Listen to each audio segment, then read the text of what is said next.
being recorded.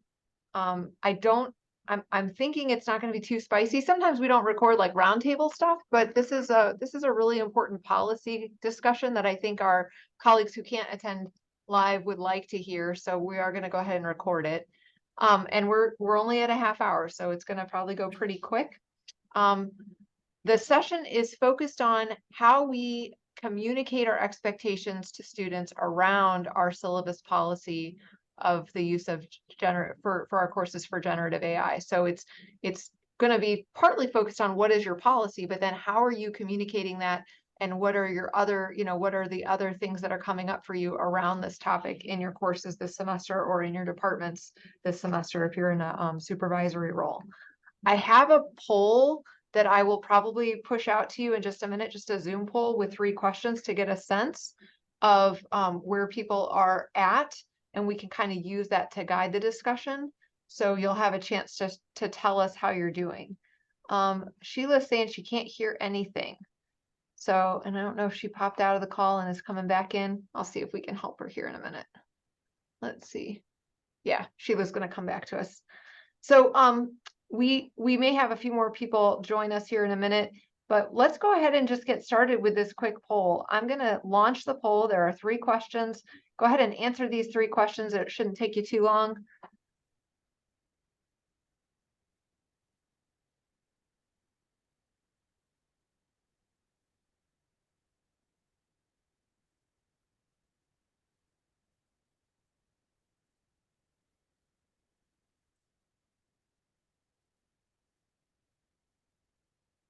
Hello, for those of you joining. I'm hoping that you're seeing a poll show up as you come into the call.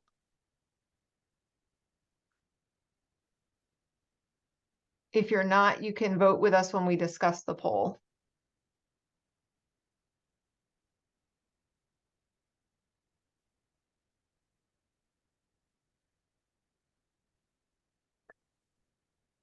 Looks like most of you who were in the call when we opened the poll have voted.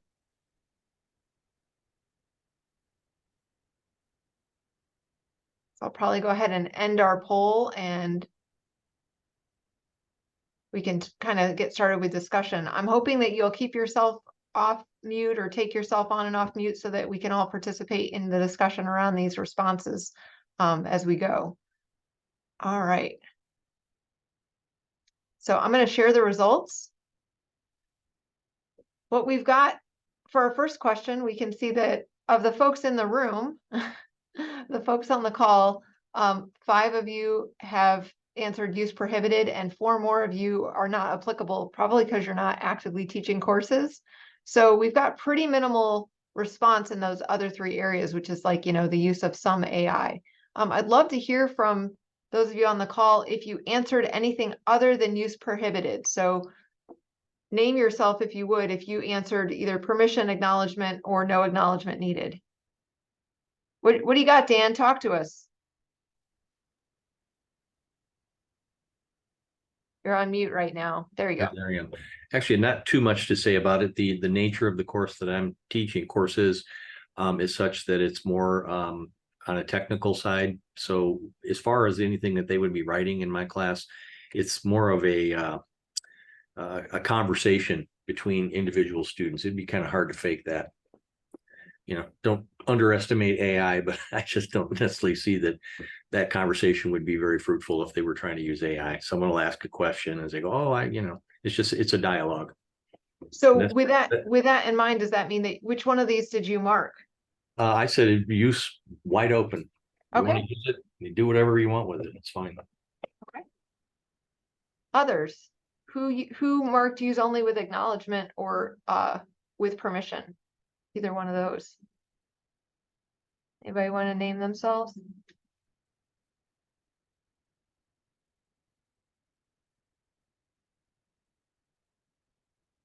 I see Ben and John talking, but Josh talking, but I don't think they're talking to us. Yes, Sarah, I'm just teaching an ACA class, so we're talking about it, but there's, because of what I'm doing, it doesn't really, it's not something that they'd be able to use, but I'm trying to introduce them to the concept as something that they're going to have to they're going to have to come to terms with every faculty member moving forward. But, for my class, not at all. So are they using it with permission then? Is that the policy? Well, they're you got? not. I mean, they could do it anything they wanted, but because of the Okay. nature of ACA, really, I'm not looking for, Mhm. a whole lot of writing and stuff. It's just discussion forums and that. So no, it's not even on the radar for that class in my mind. Okay. Do you have it in the syllabus? To be honest, I hopped into this with Jennifer's syllabus, and I just changed, some of the activities. But in terms of what Jen's got in there, I couldn't even tell you. Okay, gotcha. Yeah, and that happens sometimes, right? We're teaching a course, we're picking up an adjunct course, we may not even see the policy because it may not feel like it even applies, right? So it looks like a few of you did put use prohibited. I'd love to hear from those of you who do have a prohibited use policy in your course and why that is.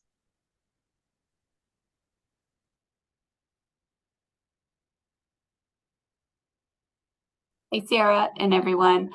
So in nursing, we have use prohibited, Gotcha. and probably for obvious reasons. We want these people to be able to think on their own, come up with original ideas. Documentation and accurate documentation is extremely important in the healthcare profession. So we tend to be very, very closely monitor anything that they do right. So to you all, it seems like the only option is use prohibited. Correct. Okay, yeah. Sheila, where are you at on this one? I put use prohibited just simply because I'm like, okay, I don't know enough about it this semester. Mhm. So we did that, but and then there was conversation about, the usefulness, but I don't understand it all enough yet to know that. So that could change. And I think as a department, or we need to kind of do the same thing. So yeah, the next Yeah. semester that could change, but I'm still in the learning process. So I just said, okay, till I wrap my head more around this. No. And that's Yeah. simple. That's why I'm sure there's benefits in different areas. Yeah, that's where I stand. Yeah. No, and I appreciate your honesty, and you're definitely not alone. There are a lot of people that are still learning about it, and until they feel like they've got a handle on it, they're not really ready to explore managing and supporting students with it, right? Like that's where Exactly. that's just where we have to be with some things. Right. Hey, Ben, I know you're kind of serving double duty here and you just took yourself off camera. Are you able to weigh in on this? I would love to weigh in if you'll only tell me what the topic was. What's your policy in your class? Oh, my policy is that there's no tolerance for AI use. Okay. Which is what all the English instructors use. Can you talk more about that last thing you just said? Oh, well, we agreed collectively, departmentally, that there would be no AI use for English instructors. I think I'm frozen. Am I frozen? No, we can see and hear you. You're good. You're good. Oh, you can? Yeah. Oh, you guys are frozen then. Yeah, you're in real life for us. Nice. So that's the first, and I'm wondering if anybody wants to jump in and share, are other departments having department level or even discipline level discussions around this? Laura, I see a head nod. I mean, Arts and Sciences decided at their department meeting. I mean, it was left to disciplines, but I haven't come across any discipline that decided to use it in our side of campus. Everyone felt like they wanted students to generate their own work. And, there's some issues with the software to detect if AI is being used. So we don't want to go down that road. And so we just all went with use prohibited. Interesting. Science did too. Okay. Jana, I want to make sure I get your thoughts on this or any input you can share from business and business side. Yeah, business programs, it's kind of all over the board. We Mhm. have please use it and encourage it Mhm. in some classes and prohibited in others. We don't have a specific stance that we really left it up to the instructors, and it really is different from one side of the area to the other. Mhm. Yeah. I will say ours was left to groups of instructors too, but they all picked use prohibited. So it wasn't like a mandate, but at the meeting, that's what everyone went with. So. Yeah. Well, and you may be surprised to hear this, Laura, but I did a very quick audit of just 25 courses across. I just went into the H Drive and pulled up all the course syllabi and just I kind of just picked every other folder and jumped in and looked. So a very random poll. And out of the 25 courses I looked at, 15 of the 25 had use prohibited, and some of the courses in arts and sciences have with permission listed. So there are a couple standouts that are using it, but not very many. Yeah, I mean, they were allowed to, we just asked them to talk on their disciplines, because we felt like it was important for like all English instructors to do the Yep. same. But then there are some people that are just one discipline, so Right. they could pick to do it. Yep. So it's varied, yeah. Yeah. And I want to think more about what Sheila said, like, as far as our own comfort level with it. And I didn't ask this question in the poll, but I'm wondering, like, where are you at with AI personally? Are you utilizing generative AI tools? Do you use ChatGPT? Are you using like the image tools? I know, Jana, you've used quite a bit of generative AI, just different applications, right? I have. I mean, as recently as yesterday, it wrote a student recommendation letter for me I put the job post in and why the student thought they matched the job post, and it spit out a letter that was 90% done. Yeah. I use it probably daily, probably, if not every other day. Yeah. Julia, you have, no? Well, I'm reading nonverbals as best I can. Sorry, just scratching my head. Anybody else want to share their own use of AI right now? I had to we- generate a quiz, a Okay. generic quiz, and Uh-huh. then you really just have to go and tweak it and play with it. Mhm. I'd like to play with it more and Mhm. talk to other people like Jana, get ideas and, yeah, so I think it depends. I can't imagine when I first heard about it, I thought, oh, an English instructor, oh, I would die. That'd be, anyway. But, our courses are a lot of application. It just depends on, guess what you're teaching. And in education, I'm in a number of groups in social media that talk about how ChatGPT for educators, right? Like, how can you utilize it to write lesson plans? How can you utilize it to write quizzes? There are a lot of applications where, again, it might get you started on something, and then you go in as the expert and you say, this is working, this isn't, let me do some tweaks, but it's a starting place, right? And those of you who were on the call with Julio a couple weeks ago, or who watched the recording, he talked about that. I believe that, it's a really great tool to get somebody started on something. It's good for somebody with experience. It's not good for a novice user. So having a student, for example, use it as its sole purpose, like it's the sole method of generating a piece of writing, that student's not going to know whether what it's generated is accurate or not, or appropriate. Jana could look at that letter of recommendation and say, does this ring true is this the kind of the message that I was trying to generate, right? Yeah. Other thoughts on the syllabus policy itself, or where you're at with it right now? Again, I shared that 60% of the poll that I did was use prohibited. It seems like a majority of instructors are prohibiting use.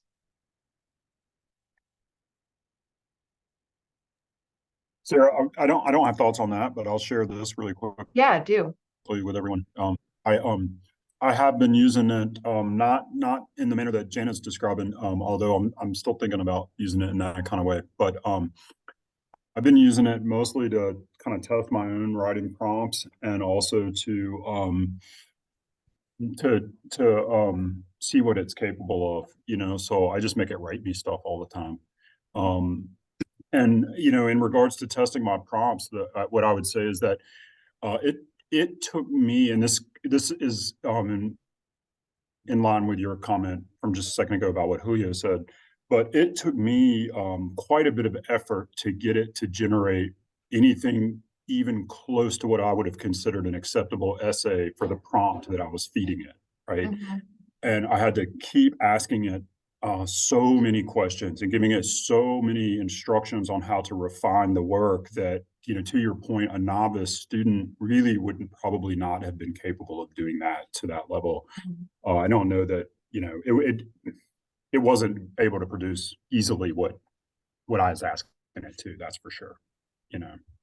Well, I'm going to ask. The other thing I'm using it for is to detect AI writing, Yeah. Well, because let's. it'll do that for you too. Yeah, Okay. we can talk about that for sure, and we'll segue into that. But I'm curious. You said that you used it to test your prompt to see if it would generate something that that would be acceptable to you as an instructor. I'm going to ask you the feelings question. How did it feel to see how challenging it was to get it to generate something that you would find acceptable? Was that reassuring? Did it give you, was it heartening to you to know that your students wouldn't be able to just, No, it was reassuring. yeah, No, it was reassuring to me because it gave me a little bit of confidence in that. Because she was talking about, like, as an English instructor, I was like, oh my God, what's going to happen to me? But I felt a little better about the situation after that, because I saw how difficult it was for me to get into a pretty easy the previous attempt authentic student work. yeah. I think, I don't know about you guys, but you were Yeah. kind of bumping in and out there for us, but I think we got the general sense of what you were saying, Ben. We can segue into what you mentioned there a minute ago, though. You're using are you using ChatGPT? Is that what I'm guessing? Now you are frozen. You may be gone. One of the questions I asked y'all is if you're using it to detect, if you're using anything to detect generative AI in student assignments, and only one person answered yes.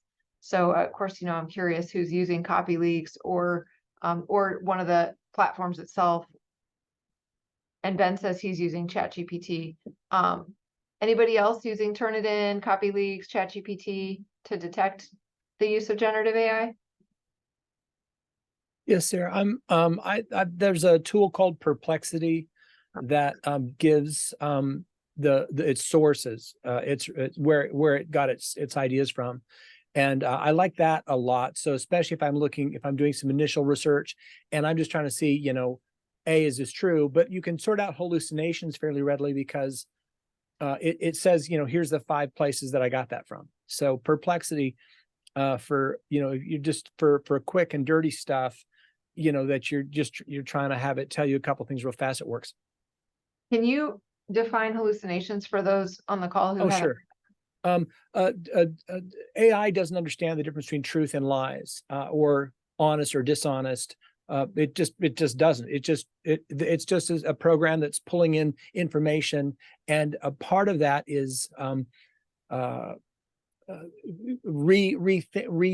converting some of the information it finds. So what that does is sometimes it will convert stuff that thinks it's converting in a legitimate fashion to make it easier to read. Instead, it's just fabricating it. So it comes out like a lie, but AI doesn't understand that AI is not a thing. It's a series of tools. So it can generate things that are patently untrue. Yeah, I appreciate that you're avoiding the anthropomorphizing of our new tool, right? Like we're not giving it morality. It just Yeah, does well, I what talked to it does. Mario about this too, because he uses the term it. Yeah. And AI isn't an it. It's not a personality. It's not a thing. It's a series of tools that arrive at certain conclusions. But there isn't a thing called AI. It's not. And so you're right. Anthropomorphizing it is really simple, because when we talk about intelligent things, when I talk about my Chihuahua, I give it some intelligence, and AI has less than that. Yeah. And I see Steve is just saying, AI is software, right? So we've got to, figure out how to talk about it so that we're not And giving it's it, lots of software. we're not personifying it, right? Are any of you using it? This was the second question in the poll. Are any of you using it in your course as a tool with your students? And we did have a couple folks say yes to that. Does anybody want to speak to that? Yes, Sarah. Yeah. I mean, everyone gets writer's block. I mean, sometimes the well's just dry, and you need just to get started with some prompts. Just a series of questions that you can kind of generally give what your unit is about, and then kind of fill in the gaps from there. So the skeleton type. That's my approach. So giving students the opportunity to interact with AI as a starting place for something that then they would work from, right? And I don't want to talk too much, Sarah, but I use Ben Hardy's thing even for the ACA class because I'm trying to introduce them to this as a concept. And so what I did was I used copy leaks, but I had them all when they put in something in discussion, I say, put in this about yourself and then give me another source that you copied. So what they saw out of and Ben uses this for Turnitin, where he's so good about using it to help students, know what it does, and it helps guide them and not plagiarizing by teaching them. So I had everyone use copy leak. I use copy leaks in the discussion, and then I pointed out that, hey, look, it noticed that you had snagged this. So that's plagiarism more than AI detection. But I'm still asking them to do the same thing so they can see that what they're doing it can be transparent. And like I said, that's a Ben Hardy thing. Yeah. I want to call on Steve to talk about his thoughts around using generative AI in class with students. If you're open to sharing your thoughts, Steve. Hi, good afternoon, everybody. Yeah, I think that, my first thought would be, if the instructor isn't comfortable with it, then I wouldn't do it. But at the same time, I think we should make it clear that there's really, it's almost impossible that AI is going away. It's here. Employers are asking for it.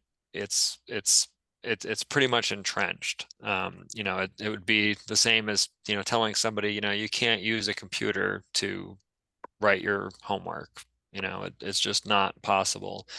And I would also point out that, the type of AI that we're familiar with, so that, ChatGPT and things like that, things that are basically looking at a whole bunch of text that human beings created, analyzing, kind of the patterns of our writing and then kind of echoing it back to us. That's what we see as generative AI.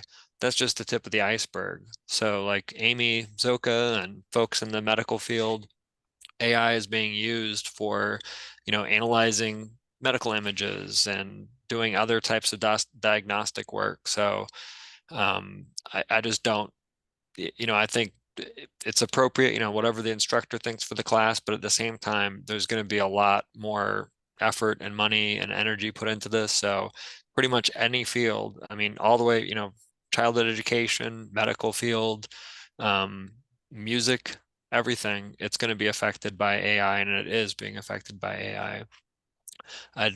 Just getting to Jamie's comment earlier about, you're stuck, you need to brainstorm, that's a great example. And that's something that I know a lot of people that I know that use AI, that's what they do. I think some of that conversation maybe with your students might also be, though, if you're sitting together with somebody and, do you start with the AI brainstorm and then branch off there? Or do you as a human being try your own thoughts and then kind of, get a second opinion? And thinking about things like that, just, it's kind of the same notion of, well, should I try to start this myself and then go to, my instructor or tutor, or would I start with a tutor first? And, sometimes that can really change the dynamic of where you go. So I think those are the kinds of things that, students are going to have to think about when they get into the workplace. So yeah, that's. I appreciate what you're sharing. And I definitely agree that we want to recognize where we're at in terms of how we prepare people for their next steps. And if they're going into the workplace, the knowledge and competency around the use of software is going to be an expectation for most of our graduates, right? Most of them, their employers are going to expect them to be able to use some of the software correctly. So I think we have an opportunity while they're still students to help them use it with integrity, to help them understand how to get better at using it, and to make them as employable as possible if that's their goal. I think that every field, like you said, Steve, really does have uses where it's perfectly ethical and appropriate. And, I compare it to, it can be a really constant, powerful collaborator for a lot of us. If I had a meeting earlier today with a faculty member and we sat there and threw ideas back and forth. To me, you could be using ChatGPT or another platform the same way, right? You could be interacting with ChatGPT, putting in prompts, getting feedback back, and using that as a collaborative experience for yourself before you move into that next phase of generating whatever it is that you're working on. I want to hear from the rest of you. What does that mean for us as instructors?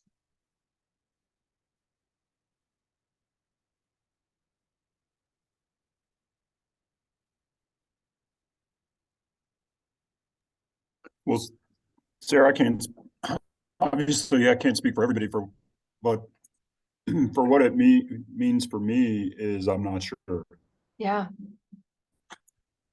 right?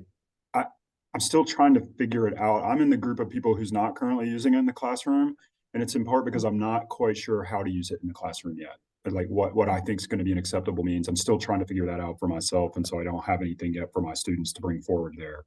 And some of it may just be fear, right? Yeah. Maybe I just need to let go a little bit. But at any rate, I'd love to hear from people who are taking it into the classroom right now. Yeah.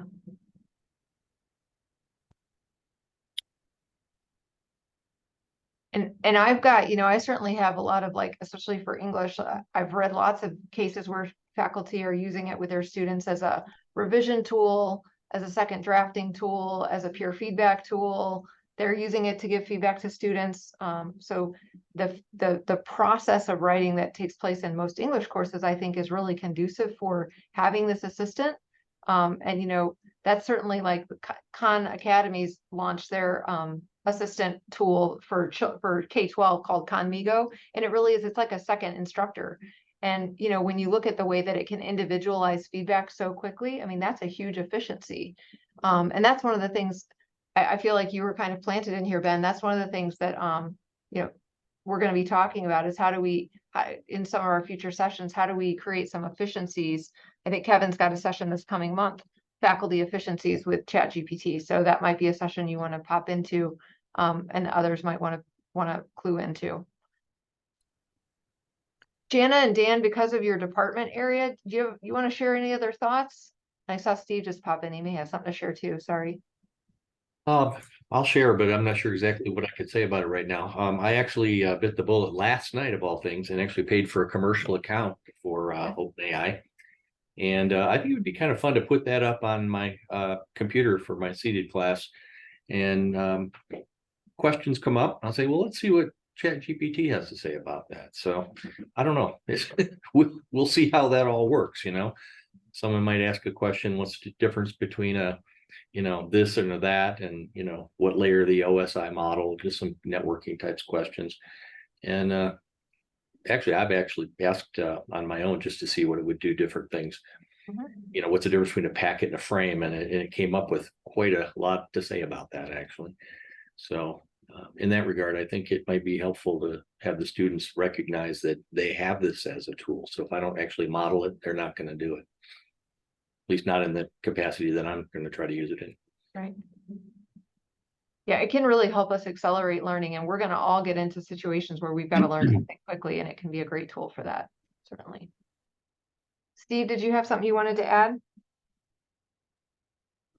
Hi, I just had a question, I guess. So has anybody run into, where either Turnitin or copy leaks or any other software is detected, has cited a student's work as either all or partially AI generated, and the student, really objected to that? In other words, that they felt that it was a false positive, or in general, have those detections gone unchallenged by the student? That's a great question.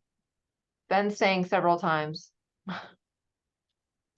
Several Yes, times that they've so- challenged. Oh, Several times I've confronted them with it, and in the instances so far, the debate hasn't been about whether they did it or not, but the percentage at which the machine said they did it. mhm. So, for example, I had one that was flagged at 100%, and I confronted the student about it, and I showed it to the student, and the student said, "Oh yeah, well, at first he tried to tell me he didn't use any kind of support at all, and then I showed him the screen, and then he said, so actually maybe I did, but it wasn't that much. It was only a little bit." And, at that point I was like, yeah, well, I'm not going to debate percentages with you because you've already confirmed that you didn't write this, so that's all we needed to discuss. as far as that goes. But I am aware, I haven't personally experienced it, but I am aware of a few instances around the college where students have vehemently denied using AI when it has been flagged for AI by Turnitin. That was prior to copy leaks. Those cases that I heard about were in the spring.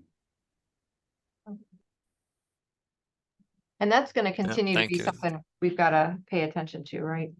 Well, I want to acknowledge that we're at time, so we're going to probably finish up here, but I'm glad that you joined the conversation. We need to keep talking about this, and please continue to attend our AI speaker series sessions. We have one next week in person, actually, with Julio. He's coming to campus, and we're going to also beam it over to TCC, so we're really excited about that one.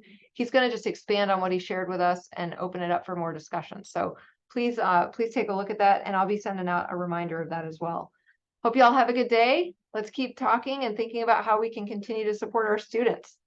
Have a great day.